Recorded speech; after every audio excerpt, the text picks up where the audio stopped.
मेरे शेर और शेरनियों, आप लोग कमेंट सेक्शन में दबा के कमेंट करें आपका अपना एग्जाम सेंटर का नाम, आप जिस एग्जाम सेंटर से रिलेटेड है, जिस एग्जाम सेंटर का वोटिंग ज्यादा पड़ेंगे, मैं आपके साथ मिलने आ रहा हूं। बस मेरे भाई आप लोग जल्दी से कमेंट सेक्शन में सब कोई अपना एग्जाम सेंटर का नाम जरूर लिखे। आइए सर, मैं आपके सामने लेकर आ चुका मेरे भाई, क्या तो मेरे भाई मस्ट वायरल प्रश्न जो आपके एग्जाम के अकॉर्डिंग बिल्कुल बहुत इंपॉर्टेंट है। तो आइए सर, बिना देर किए हम लोग क्वेश्चन की ओर मूव करते हैं। और इससे पहले मैंने आप लोगों को ऑलरेडी दोस्तों 3 लेक्चर प्रोवाइड कर चुका हूं। अगर आप में से कोई भी बंदा नहीं देखे ना मेरे दोस्त, जाकर के प्लेलिस्ट में एकदम फ्री में जाकर के देख सकते हैं। आइए सर, पहला क्वेश्चन है मेरे शेर नहीं हो, पहला क्वेश्चन कहा गया सबसे प्राचीन अभिलेख किस भाषा में लिखे गए। एक बात बताइए, सबसे प्राचीन मतलब क्या? अरे जैन धर्म या बौद्ध धर्म? आप कहेंगे सर सबसे प्राचीन हमारा जैन धर्म। अच्छा जैन धर्म कौन सा भाषा थे भाई? तो आप कहेंगे सर प्राकृतिक भाषा। सिंपल सा बात है सर, प्राकृतिक भाषा के बाद आया था हमारा पाली भाषा। ये भी आप लोगों को थोड़ा याद होनी चाहिए मेरे भाई, बहुत ही इंपॉर्टेंट है। आपके स्क्रीन पे आते सर अगला चंद्रगुप्त मौर्य। अरे यही तो चंद्रगुप्त मौर्य है जो हमारा नंद वंश के अंतिम शासक घनानंद को मार के चंद्रगुप्त मौर्य ने मौर्य वंश की स्थापना किया था। याद रखिएगा, कई बार क्वेश्चन आता है चंद्रगुप्त मौर्य का बेटा का नाम क्या था? बिंदुसार। बिंदुसार के बेटा का नाम क्या था? अशोक। अरे दादा यही तो अशोक था जो 261 ईसा पूर्व में कलिंग का युद्ध करवाया था। अरे दादा यही तो अशोक था ना जो 268 में राज्याभिषेक प्राप्ति किए थे। डिटेल्स में पढ़ाना मेरा आदत है, अगर आपको खराब लग रहा होगा माफी चाहता हूं मेरे भाई। तो चंद्रगुप्त मौर्य के दरबार में मेगास्थनीज नामक राजदूत किस देश से आए थे? जो हमारा दोस्तों मेगास्थनीज है किसके दरबार में आया था? चंद्रगुप्त मौर्य के दरबार में, ठीक है। लेकिन आपसे पूछा जा रहा भाई किस देश से आया था, तो बोलेंगे सर ग्रीक। क्या बोलेंगे सर? ग्रीक। ऑप्शन नंबर आपका बिल्कुल सही तो जगह सर क्या आपका 20 का राइट आंसर होगा। अगला पूछा गया दोस्तों समुद्रगुप्त की उपलब्धियां के बारे में इलाहाबाद अभिलेख पर किसने लिखा था भाई? इलाहाबाद अभिलेख में किसने लिखा था? तो बोलेंगे सर हरिसेन ने। क्या बोलेंगे सर? हरिसेन ने लिखा था। बहुत इंपॉर्टेंट क्वेश्चन है ये, ठीक है। अगला बौद्ध धर्म का धार्मिक ग्रंथ त्रिपिटक किस भाषा में लिखा गया था? त्रिपिटक जो है दोस्तों वो आखिरकार किस भाषा में लिखा गया? सबसे पहले जानिए त्रिपिटक जो है दोस्तों इसका संबंध किससे है भाई? तो त्रिपिटक का संबंध बौद्ध धर्म से है, हाँ या ना? आप कहेंगे सर बिल्कुल हाँ। त्रिरत्न, जी हाँ मेरे भाई, त्रिरत्न का संबंध किससे है? तो बताएंगे सर जैन धर्म से। तो आपसे पूछा गया त्रिपिटक, तो त्रिपिटक का संबंध हमारा किससे होगा? पाली भाषा से। किससे होगा मेरे भाई? तो पाली भाषा से होगा, ठीक है। अगला क्वेश्चन पाते सर कि कौन सा चीनी यात्री 7वीं शताब्दी में भारत यात्रा पर आया था? बताइए कौन सा चीनी यात्री ऐसा था जो 7वीं शताब्दी ईसा पूर्व में कहां आया था? अरे बोलिए ना मेरे भाई, कौन सा चीनी यात्री 7वीं शताब्दी में भारत की यात्रा पर आया था? आखिर वो कौन सा चीनी यात्री थे? तो बताएंगे सर हानसेंग। क्या भाई? अरे यही तो हानसेंग है जो हर्षवर्धन के शासन काल में आया था, हाँ या ना? चलिए मेरे भाई आपकी स्क्रीन पर आते सर अगला क्वेश्चन पे, झारखंड का निर्माण कब हुआ था? सबसे पहले जानिए झारखंड के निर्माण तो सबको पता है, बच्चा बच्चा को पता है कि 15 नवंबर 2000 को हुआ था। सबसे इंपॉर्टेंट क्वेश्चन बनता है झारखंड के गठन के समय बिहार के मुख्यमंत्री कौन था? यह इंपॉर्टेंट है भाई। झारखंड का गठन जब हुई थी तो उस समय बिहार का मुख्यमंत्री कौन था? क्यों? क्योंकि बिहार से ही कट के झारखंड बना है। तो बताएंगे सर राबड़ी देवी। क्या? मुस्कुरा कर बोलेंगे सर, क्या? मुस्कुरा के कहो, दिल लगा के कहो, क्या राबड़ी देवी से प्यार है? समझ रहे ना भाई? तो राबड़ी देवी याद रखिएगा। दूसरी बात, हमारे झारखंड का गठन बिरसा मुंडा के जन्मदिन के अवसर पर रखा गया था, यानी 15 नवंबर 1875 को हमारा बिरसा मुंडा का जन्म हुई थी भाई, ठीक है। चलिए सर, तो बताएंगे सर ऑप्शन नंबर आपका क्या हो जाएगी सर? डी। और एक बात याद रखेगा, झारखंड से रिलेटेड 5 क्वेश्चन, क्या सर आपके एग्जाम में 5 क्वेश्चन पूछा जाएगा, इससे भी आप लोगों को याद रखना है भाई। चलिए मेरे शेर सरनियों आपके स्क्रीन पे आते सर अगला, झारखंड के प्रथम मुख्यमंत्री कौन था? बताइए, सबको पता होना चाहिए रे भाई।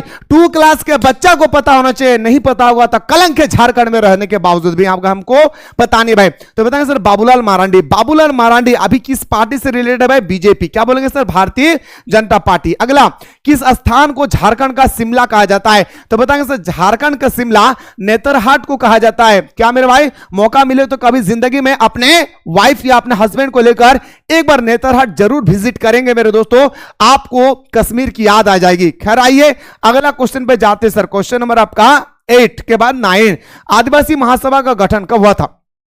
अब हमारा आदिवासी महासभा थे दोस्तों, आदिवासी जो महासभा है आखिर इसका गठन कब हुई थी? तो बताएंगे सर 1938 को आदिवासी महासभा का गठन हुआ था। ठीक है ना। चलिए आपकी स्क्रीन पे आते सर अगला, भारतीय राष्ट्रीय कांग्रेस के जन्मदाता किसे कहा जाता है? तो भारतीय राष्ट्रीय कांग्रेस है ना भाई। सबसे पहले जानिए कांग्रेस की स्थापना कब हुआ था? 28 दिसंबर 1885 हुआ था ए ओ ह्यूम के द्वारा। किसके द्वारा मेरे भाई? तो आप सब कहेंगे सर ए ओ ह्यूम, तो बताएंगे sir option number B, sorry C, याद रखिए भाई। क्या बोलेंगे सर? सी। अगला, एनी बेसेंट का संबंध अधिकतर किस आंदोलन से भाई? हमारा जो एनी बेसेंट है, अरे पता है एनी बेसेंट कौन है? नहीं पता है? भारतीय राष्ट्रीय कांग्रेस के प्रथम महिला अध्यक्ष थे एनी बेसेंट।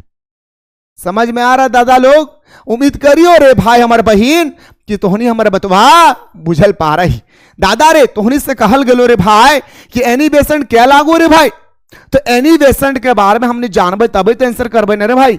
एनी बेसेंट है होम रूल लीग का आंदोलन का प्रणेता, यानी ऑप्शन नंबर आपका सी। क्या बोलेंगे सर? सी, याद रखिएगा। अगला, स्वराज्य मेरा जन्म अधिकार है और मैं इसे प्राप्त करके रहूंगा, मत बोलिएगा क्या तुम मुझे खून दो मैं तुम्हें आजादी दूंगा। किसी ने कहा था? स्वामी विवेकानंद ने। मत बनिए ऐसा शख्स जो पढ़ने के बावजूद भी अनपढ़ रह जाते हैं, है ना भाई? अभी चर्चा में चल रहा ना, तुम मुझे खून दो मैं तुम्हें आजादी दूंगा। एक बच्चा को पढ़ाया जाता है, सुभाष चंद्र बोस ने दिया था। सारे जहां से अच्छा हिंदुस्तान हमारा मोहम्मद इकबाल ने दिया है। जन्मसिद्ध अधिकार बाल गंगाधर तिलक ने दिया है। और मेरे दोस्तों आज नेता लोग आते हैं और इतनी सुंदर सा नारा को किसी और के नाम से रगड़ कर चले जाते हैं। अरे रविंद्रनाथ टैगोर, वो रविंद्रनाथ टैगोर है दोस्तों जिसने हमारे भारत के राष्ट्रगान लिखा है मेरे दोस्तों। अरे वही रविंद्रनाथ टैगोर है जो अमर सोनार बांग्लादेश का राष्ट्रगान को लिखा है। और उस रविंद्रनाथ टैगोर को आज मेरे दोस्तों जलील करता हुआ नजर आ रहा है। माफ कीजिएगा मेरे भाई, टाइम वेस्ट नहीं कर रहा हूं भाई, पता होना चाहिए सारी चीजें। स्वराज मेरा जन्मसिद्ध अधिकार है और मैं इसे प्राप्त करके रहूंगा। किसने कहा था? महात्मा गांधी ने कहा था करो या मरो की नारा। महात्मा गांधी ने दिया था दोस्तों भारत छोड़ो आंदोलन में करो या मरो की नारा। महात्मा गांधी ने एक नारा दिया था करो या मरो। कब दिया था? 1942 में। ठीक है भाई।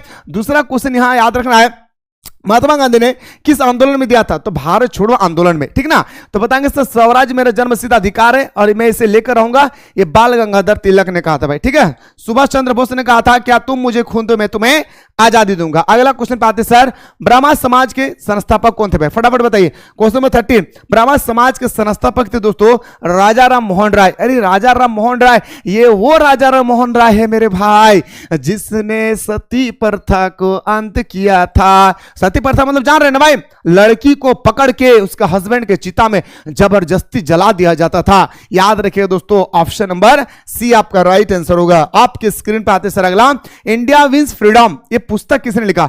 आपके एग्जाम में पुस्तक से रिलेटेड 3 क्वेश्चन आएगा, जान लीजिए भाई, नहीं पता तो जानिए। 3 क्वेश्चन आएगा भाई। ठीक ना।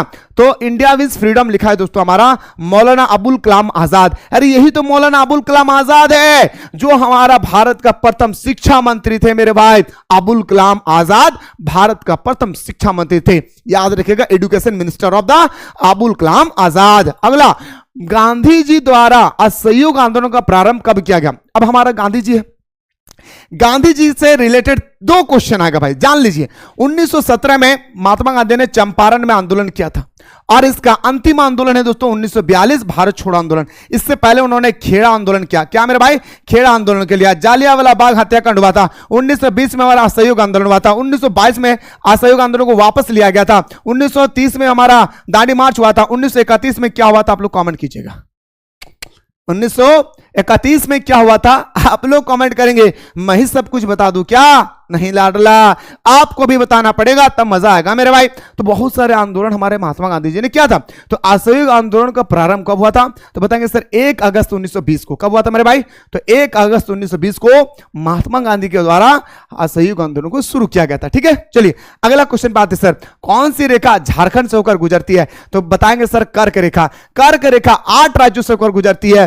कर्क रेखा 8 राज्यों से होकर गुजरती है। जैसे मेरे दोस्तों हमारा गुजरात आएगा, उसके बाद हमारा मध्य प्रदेश आएंगे, छत्तीसगढ़ आएगा, झारखंड आएंगे, पश्चिम बंगाल आएगा, मिजोरम आएगा, त्रिपुरा आएंगे। आपको नाम पता होना चाहिए मेरे भाई। तो कर्क रेखा याद रखेगा, इसका ट्रिक है मित्र पर गमछा झार। क्या? मित्र पर गमछा झार। 8 राज्यों का नाम इसमें आ जाएगा। अगला, झारखंड में कितना जिला है भाई बताइए? झारखंड का जब गठन हो रहा था उस समय 18 गो जिला था।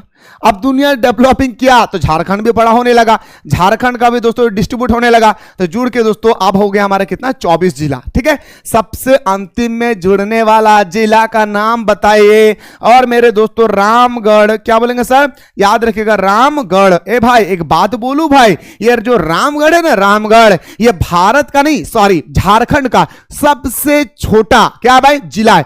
झारखंड का सबसे छोटा जिला रामगढ़। दादा रे, रामगढ़ को किसके काट के बनाया गया? तो बताएंगे सर रामगढ़ को रांची को काट के बनाया गया। क्या सर? रांची को काट के रामगढ़ बनाया गया। और झारखंड का सबसे बड़ा जिला वेस्ट सिंहभूम। क्या बोलेंगे सर? वेस्ट सिंहभूम। ये भी आप लोगों को याद रखना होगा, सबसे छोटा और सबसे बड़ा जिला का नाम याद रखना है। कराइए मुद्दे पे। और हां, अगर आपको लग रहा है सर कि ज्यादा एक्सप्लेन नहीं होना चाहिए तो क्या बोलूंगा, माफ कीजिएगा, है ना। स्टार्टिंग में ही मैंने कहा माफ कीजिएगा, क्योंकि जरूरी नहीं कि ये क्वेश्चन आपके पेपर में आएगा।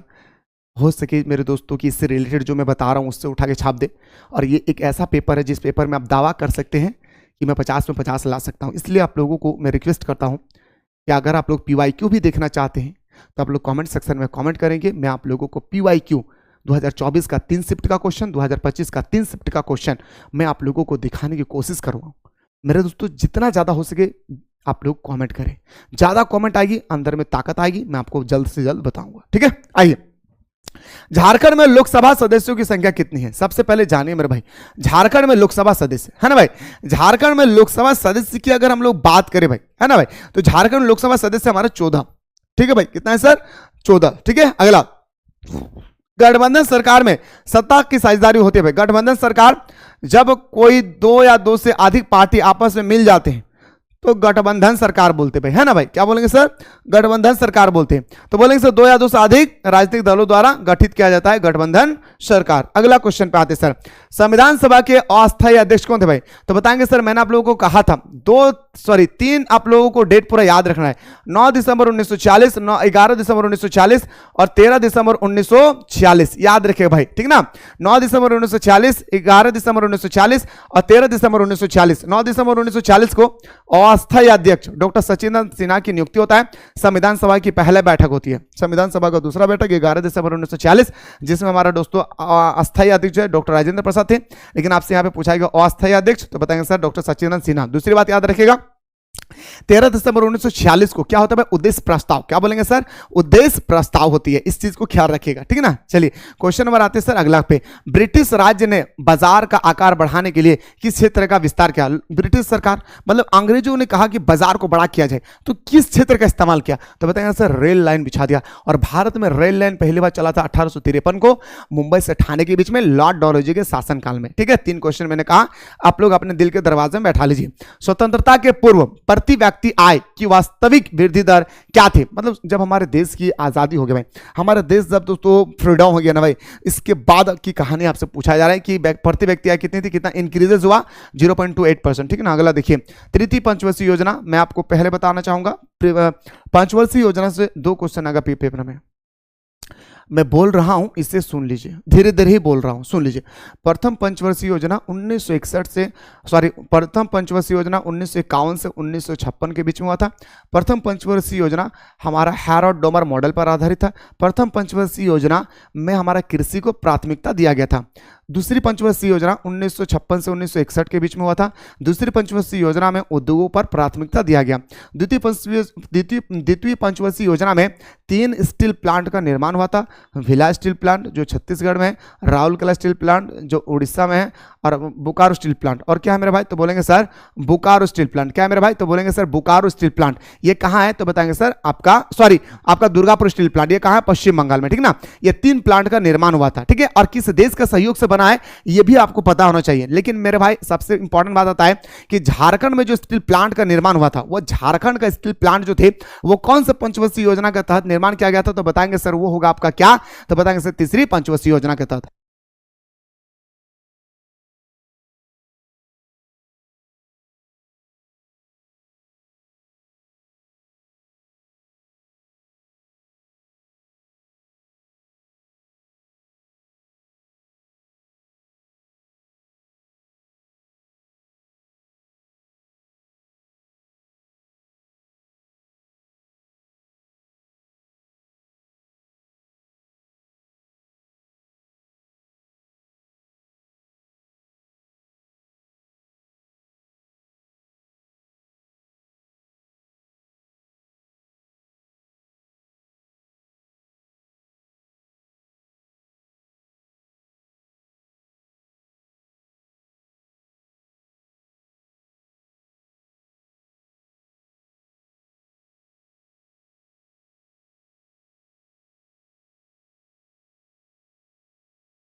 की ओर बढ़ते हैं सर। निम्नलिखित में से भारत के किस राज्य की तटीय रेखा सबसे लंबी है? भारत के कौन सा ऐसा राज्य है जिसकी तटीय रेखा सबसे लंबी है? तो बताएंगे सर आपका गुजरात का। क्या बोलेंगे सर?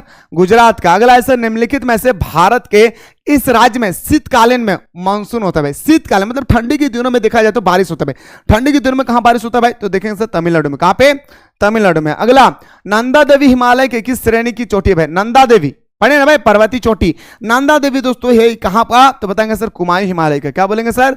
कुमायूं हिमालय का। अगला, निम्नलिखित में से किन दो नदियों में ज्वारीय वन पाए जाते हैं? कौन सा ऐसा दो नदी है जिसमें हमारा ज्वारीय वन पाए जाते हैं? तो ज्वारीय वन जो पाया जाता है वो हमारा गंगा और महानदी।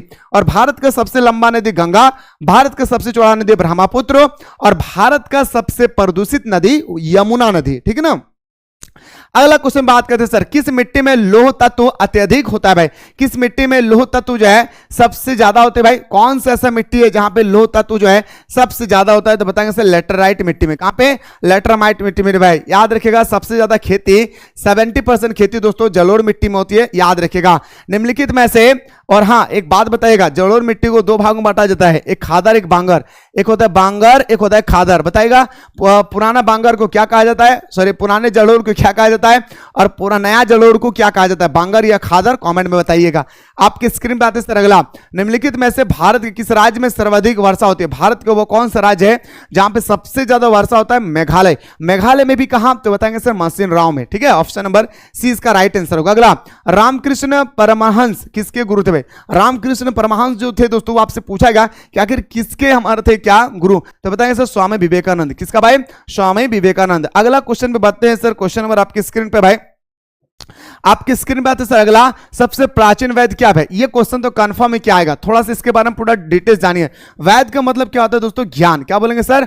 वैद का मतलब होता है ज्ञान। अब वैद कितने प्रकार के होते हैं दोस्तों? 4। ऋग्वेद, यजुर्वेद, सामवेद, अथर्ववेद। ऋग्वेद, यजुर्वेद, सामवेद, अथर्ववेद। सबसे पुराना वेद ऋग्वेद, याद रखिए दोस्तों। सबसे प्राचीन वेद ऋग्वेद। संगीत का संबंध सामवेद से। जड़ी बूटी का संबंध किससे? आप लोग बताइएगा। जड़ी बूटी का संबंध किससे है? ये कमेंट में आप लोग बताएंगे। ठीक है भाई। और मैं आपको फिर से कहना चाह रहा हूं कि आप में से कोई भी बंदा चाहते हैं सर मुझे सेमेस्टर 2 में अच्छी तरह से प्रिपरेशन करना है, तैयारी करना है, तो प्ले स्टोर जाना है, मिसाइल क्लासेस के एप्लीकेशन को डाउनलोड कर लेना है, और 15 मई से आप लोग हमारे साथ, हमारे पूरे टीम के साथ आप लोग सुबह शाम बेहतरीन तरीके से जुड़ के आप अपने तैयारी को मजबूत कर सकते हैं। इसलिए आप लोगों के लिए अभी ऑफर दिया गया है। 999 का फी अभी आप लोगों को 499 है। 1 तारीख से लेकर के 10 तारीख तक, यानी 1 मई से लेकर 10 मई तक आप लोगों का एडमिशन चलेगी। इसके बाद आप लोग एडमिशन समाप्त हो जाएगा और 15 मई से क्लासेस शुरू हो जाएगी। इसलिए बिना देर के फटाफट जाकर के ज्वाइन कर लेना है 1 तारीख के बाद। मुलाकात करता हूं दोस्तों एक नया वीडियो के साथ।